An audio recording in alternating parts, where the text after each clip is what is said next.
Hello everyone. ముందుగా MPC కౌన్సిలింగ్లో participate చేయబోయే వాళ్ళకి ఒక గుడ్ న్యూస్ అండి.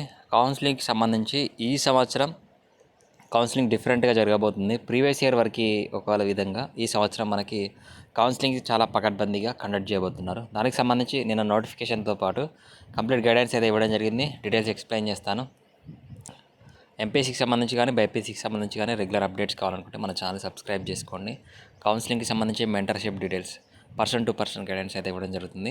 కాలేజ్లో జాయిన్ అయ్యే వరకు ప్రతి ఒక్క ఇన్ఫర్మేషన్ ఇవ్వడం జరుగుతుంది. సో ఈ 1 మంత్ చాలా ఇంపార్టెంట్ కాబట్టి సో ఛానల్ సబ్స్క్రైబ్ చేసుకోండి. ఏ చిన్న ఇన్ఫర్మేషన్ అయినా నోటిఫికేషన్ వస్తుంది, మిస్ కాకుండా ఉంటుంది. అలాగే వీడియోని లైక్ చేసి మీ ఫ్రెండ్స్కి షేర్ చేయండి. సో ఇక డీటెయిల్స్కి వెళ్తే మనకి ఫస్ట్ డేట్స్ విషయానికి వస్తే ఫీ పేమెంట్ చేసి మనకి slot booking, certificate verification slot booking చేసుకోవడానికి 27th నుంచి జూలై 5th వరకు ఛాన్స్ అయితే ఉంది. ఫస్ట్ ఫీ పేమెంట్ చేయాలి, ఆ తర్వాత మీరు సర్టిఫికేట్ వెరిఫికేషన్ కోసం స్లాట్ బుకింగ్ ప్రాసెస్ అయితే ఉంటుంది. నెక్స్ట్ సర్టిఫికేట్ వెరిఫికేషన్ అనేది జూన్ 29th నుంచి జూలై 6th వరకు ఈ సర్టిఫికేట్ వెరిఫికేషన్ అయితే ఉంటుంది. సో మనకి వెబ్ ఆప్షన్స్ ఎవరికైతే సర్టిఫికేట్స్ వెరిఫై అయ్యాయో వాళ్ళకి సంబంధించి మాత్రమే వెబ్ ఆప్షన్స్ ఉంటాయి. సో వెబ్ ఆప్షన్స్ వచ్చేసి జూన్ 30 నుంచి జూలై 8 వరకు వెబ్ ఆప్షన్స్ ఇవ్వచ్చు. సీట్ అలాట్మెంట్స్ జూలై 12th ఇస్తారు.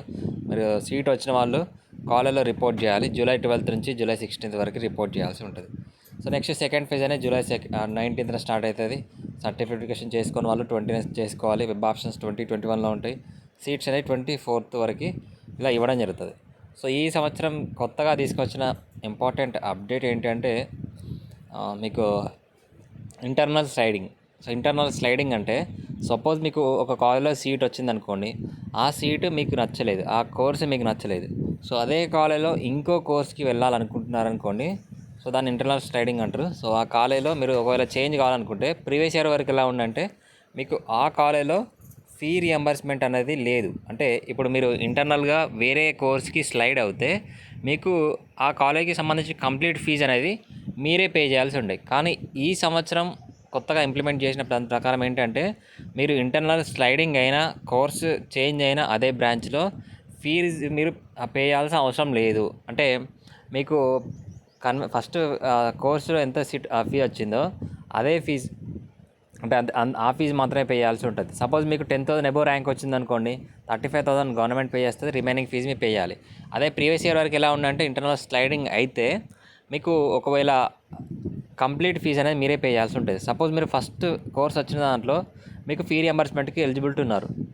సో నెక్స్ట్ స్లైడింగ్ అయ్యారు, స్లైడింగ్ అయితే ఫీ రియంబర్స్మెంట్కి ఎలిజిబిలిటీ కోల్పోతారు. కానీ ఈ సంవత్సరం ఫీ రియంబర్స్మెంట్ ఎలిజిబిలిటీ మీరు స్లైడ్ అయినా కానీ ఫీ రియంబర్స్మెంట్ ఎలిజిబిలిటీ అయితే ఇవ్వడం జరిగింది. అది కూడా మనకి కన్వేయర్ ద్వారా, అంటే గవర్నమెంట్ నుండే స్లైడింగ్ అనేది కంప్లీట్గా ఆన్లైన్లో జరుగుతుంది. అంతకుముందు కూడా ఎట్లా ఉండే అంటే కాలేజ్కి వెళ్ళి స్పాట్స్ అడ్మిషన్స్ ఉన్నాయా అని మనం అడిగి కోర్సెస్ అవైలబుల్గా ఉన్నాయా లేదా అడిగి ఎక్కువ వాళ్ళు ఫీజు అనేది కలెక్ట్ చేసేవాళ్ళు. సో ఈ సంవత్సరం అలా కాదు, మొత్తం కంప్లీట్గా కన్వేయర్ ఆధ్వర్యంలో జరుగుతుంది కాబట్టి స్టూడెంట్స్ అందరికీ హెల్ప్ అయ్యే అవకాశం అయితే ఉంది. అలాగే ఈ సంవత్సరం ఏఐసిటిఈ మనకి కోర్సెస్కి సంబంధించి పర్మిషన్స్ అంటే లిమిటేషన్స్ అనేది రిమూవ్ చేయడం జరిగింది. సో అందువల్ల కూడా మనకి ఈ సంవత్సరం టాప్ కాలేజెస్ ఏవైతే ఉన్నాయో ఆ టాప్ కాలేజెస్లో కూడా మనకి సీట్లు అనేవి పెరగబోతున్నాయి. చాలామంది స్టూడెంట్స్కి బెనిఫిట్ కాబోతుంది ఇది. ఎందుకంటే ప్రీవియస్ ఇయర్ వరకు కన్వేయర్ కోటాలో 1,00,000 సీట్లు ఉన్నాయనుకోండి, అందులో మీకు 80,000 కానీ 70,000 కానీ ఫిలప్ అయ్యేది. ఎందుకు అంత మిగిలిపోయాయంటే సో చాలా వరకు నార్మల్ కాలేజెస్ కానీ ఏవైతే బిలో యావరేజ్ కాలేజెస్ ఉన్నాయో ఆ కాలేజెస్లో జాయిన్ అయిన స్టూడెంట్స్ మళ్ళీ డ్రాప్ అవుతున్నారు, ఆ కాలేజ్ ఫెసిలిటీస్ కరెక్ట్గా లేకుండా. సో వేరే మేనేజ్మెంట్లో ట్రై చేయడం కానీ డిగ్రీ చేయడం కానీ ఇలా వెళ్తున్నారు. సో అలా చేయడం వల్ల చాలా మీకు సీట్స్ మిగిలిపోతున్నాయి. కాబట్టి సో ఏవైతే బిలో యావరేజ్ కాలేజెస్ ఉన్నాయో వాటన్నింటిని క్లోజ్ చేసి లేదా అందులో సీట్స్ తగ్గించి ఏవైతే మనకి ఫెసిలిటీస్ బాగున్న, అఫిలియేషన్ కరెక్ట్గా ఉన్నాయి, అలాగే ఫ్యాకల్టీ కరెక్ట్గా ఉండి, ల్యాబ్ ఫెసిలిటీస్ అన్నీ పర్ఫెక్ట్గా ఉన్న కాలేజ్, అటానమస్ కాలేజెస్కి సంబంధించి సీట్స్ అనేది పెంచబోతున్నారు. ప్రీవియస్ ఇయర్ వరకు 240 సీట్స్ ఉండే ప్రతి కోర్స్కి. సో ఆ 240 సీట్స్ని మనకి వీలైనంత వరకు ఎక్కువగా పెంచుకోవడానికి అవకాశం అయితే ఇచ్చారు. కాబట్టి స్టూడెంట్స్ అందరికీ మంచి కాలేజ్లో సీట్ రావడానికి అవకాశం ఉంటుంది. అలాగే ఫీ రియంబర్స్మెంట్ ఎలిజిబిలిటీ ఉంటుంది. కాబట్టి చాలామంది స్టూడెంట్స్ మంచి కాలేజ్లో ఎంసెట్ కౌన్సిలింగ్ ద్వారా చేయడానికి అవకాశం ఉంది. సో ఈ సంవత్సరం నుంచి స్టూడెంట్స్కి ఎంతో కొంత గుడ్ న్యూస్ అని అయితే చెప్పొచ్చు ఇది. సో ఇది ఇప్పటివరకున్న ఇన్ఫర్మేషన్. సో మరి ఎన్ని సీట్లు పెంచుతారు, ఏ ఏ కాలేజెస్లో పెంచబోతున్నారు అనేది ఇంకా అప్డేట్ అనేది రాలేదు. సో కౌన్సిలింగ్ స్టార్ట్ అయ్యే వరకు అప్డేట్ వస్తుంది. So TS EAMCET counselling start అయింది కాబట్టి, అంటే మనకి డేట్స్ వచ్చాయి కాబట్టి, సో నెక్స్ట్ మనకి రిజిస్ట్రేషన్ ఎలా చేసుకోవాలి వీటన్నిటికి సంబంధించి ప్రాసెస్ కూడా మన ఛానల్లో ఎక్స్ప్లెయిన్ చేయడం జరుగుతుంది. కాబట్టి ఛానల్ని ఫాలో అవ్వండి, వీడియోని లైక్ చేసి ఛానల్ని సపోర్ట్ చేయండి. చూసి వెళ్ళిపోతే మీకు సంబంధించి అప్డేట్స్ ఏమో ఇవ్వచ్చు, కానీ లేట్ అవ్వచ్చు. కాబట్టి ఎంతమంది అప్డేట్స్ గురించి వెయిట్ చేస్తున్నారో మాకు తెలుస్తుంది. కాబట్టి వీడియోని లైక్ చేసి ఛానల్ తప్పకుండా సపోర్ట్ చేయండి. Thanks for watching this video.